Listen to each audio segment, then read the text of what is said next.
Von faktet në këtë botë. Po. Ju lutem, jepini mikrofonin, më pëlqen kjo gjë. Dhe përgjigjen, a e dini përgjigjen? Përgjigja ishte jo. Ne nuk flasim, ne nuk dëgjojmë. Ti duhet japësh dorëheqjen. Ju lutem, jepini edhe një herë mikrofonin, sepse ka diçka për të thënë.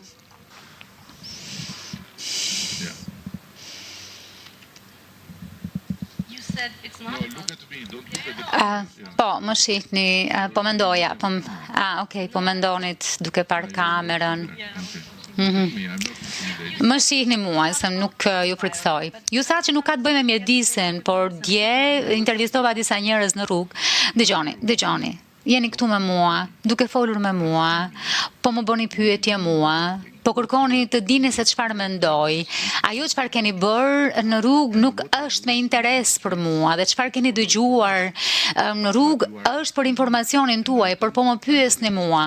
Dhe unë nuk jam në rrugë, unë nuk jam dikush që nuk mban përgjegjësi kur flet, sepse unë përfaqësoj këtë vend, unë përfaqësoj njerëzit që më kanë zgjedhur të jem këtu, dhe përballë jush më duhet të jem i vërtet, duhet të jap fakte, dhe nuk mund të sfidohem me çfarë keni dëgjuar ju në rrugë. A keni fakte për të më treguar që vërtetojnë se po them diçka që nuk është e drejtë? Më tregoni, më sfidoni. Jo, do ta bëj shumë shpejt pyetjen time, sepse besoj që ka të tjerë. Takova dikë që më tha, do të dalë në rrugë të protestoj sepse Zvërneci është një prej zonave të fundit të paprekura të Bregdetit në deltën e lumit, jo vetëm në Shqipëri, por edhe në Mesdhe. Pyetja ime është, pse ju si kryeministër a qeveria juaj doni të ndërtoni atje, përse nuk doni ta mbani ashtu siç është, sepse është vërtet speciale apo jo? Kjo është një pyetje absolutisht legjitime. Dhe në fakt hap absolutisht hapësirë për një diskutim shumë të rëndësishëm. Por ajo çfarë është e gabuar është prezumimi që një vendi i duhet të zgjedh midis natyrës dhe zhvillimit. Kjo është ideologji. Kjo nuk është ajo çfarë na thon praktikat më të mira në këtë botë. Vendit i duhet të gjejë në mënyrë mjaft inteligjente, mënyra për të siguruar që natyra dhe zhvillimi të bashkëjetojnë dhe të mos i shkojnë përkundër njëra tjetrës.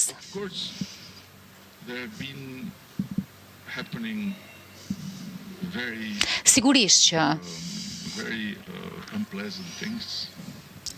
gjëra mjaft pakëndshme kanë ndodhur me natyrën në rrugtimin e zhvillimit në këtë vend, por ju duhet të kuptoni që shumë prej tyre janë objektivisht të pamundura për të fshirë apo për të ndarë nga arsyeja pse kanë ndodhur.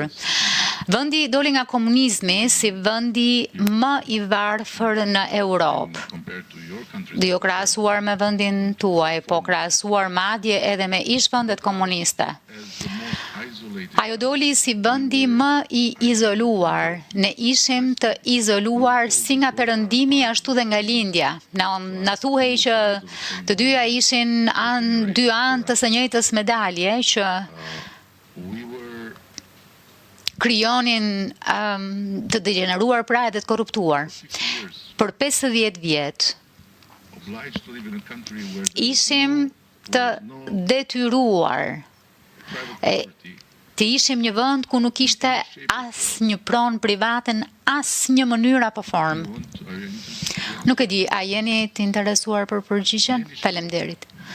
Pra nuk kishte asnjë, në asnjë formë, në asnjë mënyrë, ndërkohë që në vendet komuniste në Evropë, njerëzit kishin mjetet e tyre, këtu s'kishte makina private. Shqipëria kishte bicikleta, autobus, trena dhe vetëm makinat zyrtare.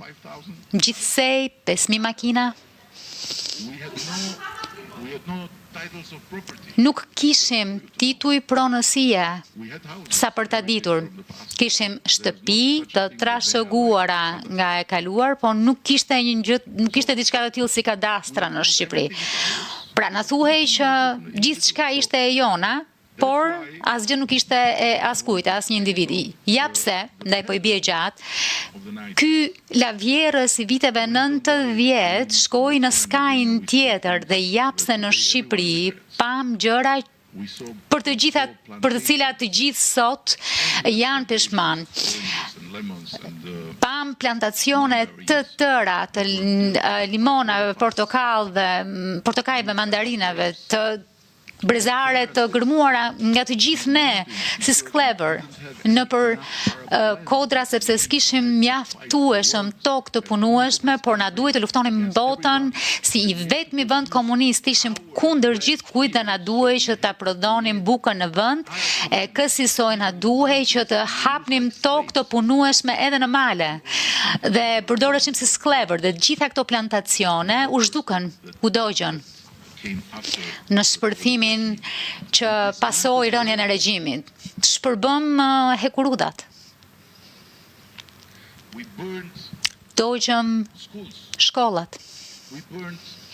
Dogjëm kopshtet. Ishte një det zemrate. E nuk ishte një popull barbarësh, por një popull sklevrish, që gjeti lirin dhe çmerrohej se mos armiku kthehej. Dhe është njësoj si kur çdo herë kur heq qape një armik nga ana tjetër e urës, djeg dhe urën për cilën do të kesh nevojë kur të ketë ikur armiku, dhe këtë bëri edhe Shqipëria. Ju vini këtu në Tiranë dhe shihni qytet të gjelbër, po nuk ishte më, nuk mbeti më hapësirë e gjelbër. Duke folur për mjedisin, e them me krenari që 90% e pemëve që shihni në rrugët e Tiranës janë mbjellë kur unë isha kryetar bashkie. Çdo hapësirë e gjelbër që ju shihni ishte e zënë, vetëm nga hapësira për gjatë lumit kemi hequr 132 ton, 132.000 ton beton, duke shëmbur gjitha ndërtesat valishme, dhe ky është vetëm një sfond, një kontekst për t'ju thënë që në Bregdet, kur shqiptarët filluan të ëndërronin për shtëpitë e tyre, për pushimet e tyre, ndërkohë që pushimet I bënim në për kabina, si ushtarët. Kishim kohën kur mund të merrnim leje për pushime dhe vendoseshim si ushtarët në kabina me gjithë familjet. Dhe kabinat ishin përbëra nga një dru shumë I lirë. Dhe po, sikur pak ta shtyje me grusht, mund ta nxirje dorën nga ana tjetër e kabinës. Kështu që shqiptarët filluan të ndërronin, që të bënin pushimet e tyre dhe filluan të ndërtonin. Natyrisht që ndërtimet e asaj kohe ishin të shëmtuara. Natyrisht që shumë pisha u pren për tu ndërtuar.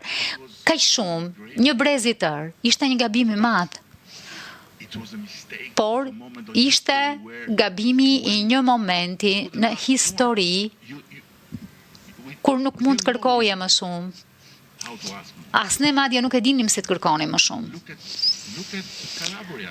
Shikoni Kalabrin, shikoni realitetet të tjera në Europë, si shkatruan vendin e tyre sepse ka patur periudha të tilla në histori. Ky sfond, ky kontekst shërben për t'ju thënë që po, pyetja është legjitime. Pse? Pse? Përgjigjja është shumë e thjeshtë. Shihni Malin e Zi. Mali I Zi nuk ka bujqësi.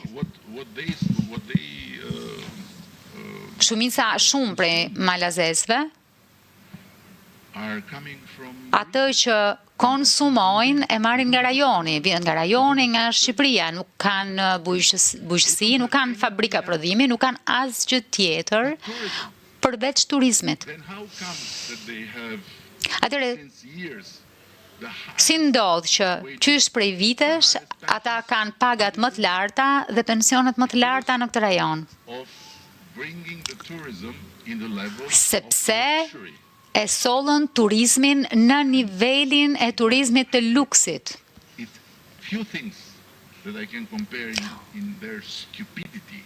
Pak gjëra mund të jenë krahasueshme me dallikun që turizmi në nivelin e luksit mund të jetë diçka kundër njerëzit, është një nga gjërat më të pasgjuara që mund të ndiset. Është e kundërta, sepse ajo çfarë sjell një turist në një resort luksoz është më shumë në kuptimin e të ardhurave për vendit dhe është shumë më pak në aspektin e turistnisë, të trafikut, të ndotjes e kështu me radhë. Turizmi luksoz është ai që e mbron një vend nga ajo çfarë mund t'i shkaktojë turizmi masiv, sepse turizmi masiv ka qenë një ambasador i shkëlqyer për Shqipërinë. Sepse përhapi në botë zërin që ne nuk ishim ai vendi zymt ku mund të shkoje, të dhunoheshe, të vidheshe, të vriteshe, ku ka mafje, droge, korrupsion. E jo, është një vend i shkëlqyer ku mund të bësh pushime, por nuk mund të vazhdojmë në këtë mënyrë. Na duhet të kemi turizëm luksoz për të ndryshuar shkallën e të ardhurave për vendi dhe për të ulur trysnin që turizmi masiv ka mbi mjedisin. Flisni për mjedisin, është gjë e mirë. Le të flasim për mjedisin. Flamingot. E dini se kur nisën të ktheheshin flamingot në Shqipëri? Sepse nuk ishin. Kur unë erdha në qeveri, kur ne morëm qeverin, nuk ishte atje flamingo. Pse? Sepse Shqipëria ishte vendin nxehtë i gjuetisë palishme. Ne humbëm shumë prej jetës tonë të egër për shkak të gjuetisë palishme. Dhe ndërkohë flamingot bashkë me pelikanët e të tjerë nisën të ktheheshin pak vite pasi vendosëm moratorium në Shqipëri duke shpallur gjuetin të palishme për 10 vjet. Ne miratuam një moratorium për prerjen e pyjeve, çka ishte palishme për 10 vjet në Shqipëri. Nuk ishte më leje për prerjen e pyjeve për 10 vjet. Dhe shihni nga pamjet satelitore se ku ishte vendi dhe ku